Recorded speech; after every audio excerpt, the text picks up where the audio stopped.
अस्सलामु अलैकुम वरहमतुल्लाहि वबरकातुहू। प्यारे नाजरीन, जिस्म पर, बॉडी पर टैटू बनवाना जायज़ है या नहीं? अगर किसी मुसलमान ने अपने जिस्म पर टैटू बनवा लिया तो वो क्या करे? उसका वज़ू और नमाज होगी या नहीं? ये सवाल काफ़ी दिनों से हमारे भाई बहन पूछ रहे हैं और आज हम इस मसले को कुरान और हदीस की रोशनी में समझने की कोशिश करेंगे। देखिए, जिस्म के किसी भी हिस्से पर टैटू बनवाना या कोई डिज़ाइन बनवाना शरीयत में नाजायज़ व हराम है, क्योंकि ये अल्लाह ताला की तख्लीक यानी बनाई हुई चीज़, पैदा की हुई चीज़ में तब्दीली करना है, बदलना है। और अल्लाह ताला की तख्लीक में तब्दीली करना, उसे बदलना नाजायज़ व हराम है, शैतानी काम है। अल्लाह ताला इरशाद फरमाता है, वला आमुरन्नहुम फला युगय्यिरन्न खल्क़ल्लाह। शैतान ने कहा, मैं ज़रूर उन्हें कहूँगा, यानी उम्मतियों को कहूँगा, मुसलमानों को कहूँगा कि वो अल्लाह की पैदा की हुई चीज़ें बदल दें।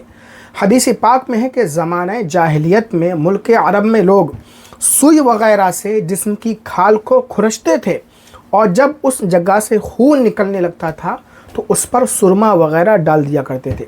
आज यही काम मशीनों के द्वारा, मशीनों के ज़रिए किया जाता है और इसमें जिस्म को काफ़ी तकलीफ़ भी हुआ करती है।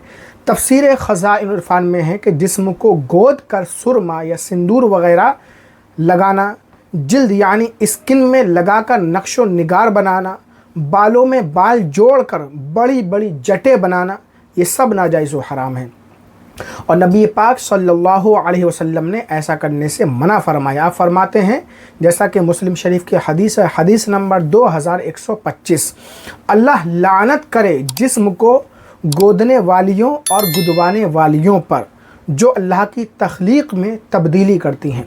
इस हदीस पाक में एक लफ्ज़ वाशिमात है, अरबी इबारत मैंने नहीं पढ़ी है, लफ्ज़ वाशिमात।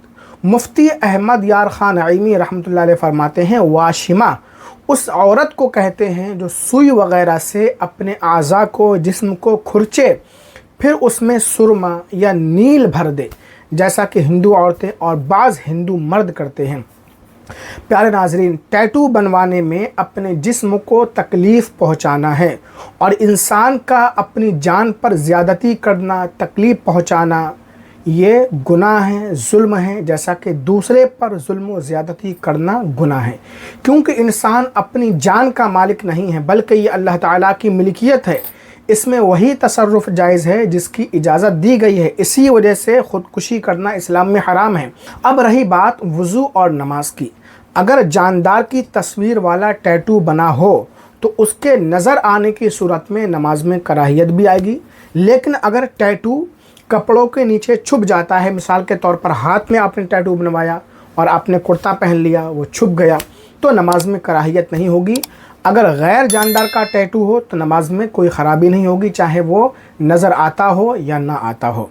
प्यारे नाज़रीन, एक सवाल ये भी पूछा जाता है, अगर किसी ने टैटू बनवा लिया फिर एहसास हुआ ये मुझसे गलती हो गई, तो अब उसकी तौबा का तरीक़ा क्या होगा? क्या ऑपरेशन के ज़रिए टैटू को मिटाना ज़रूरी है? इसका जवाब ये है कि अगर किसी ने टैटू वग़ैरह बनवा लिया है और फिर उसे अपनी गलती का एहसास हो गया कि ये मैंने गलत काम किया, ये इस्लाम में जायज़ नहीं है, तो उसे चाहिए कि वो अल्लाह ताला की बारगाह में सच्चे दिल से तौबा करे।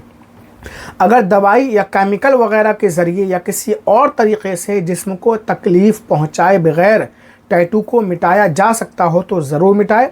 अगर देर की तो गुनाह होगा। लेकिन ऑपरेशन के ज़रिए या खुरच कर मिटाना ज़रूरी नहीं है, लेकिन उसे छुपा कर रखे और तौबा इस्तिग़फ़ार करे, अल्लाह ताला की बारगाह में रोए गिड़गिड़ाए कि मैंने बहुत गलत काम किया। प्यारे नाज़रीन, आजकल टैटू का फ़ैशन चल पड़ा है। हमारे मुसलमान भाई बहन भी बहुत शौक़ से अपने जिस्म पर टैटू बनवाने लगे हैं और इसे बहुत अच्छा समझते हैं। अल्लाह ताला हमारे ऐसे मुस्लिम भाई बहनों को हिदायत अता फ़रमाए। उम्मीद है आप ये मसाइल अच्छी तरह समझ गए होंगे। इस वीडियो को लाइक शेयर ज़रूर करें।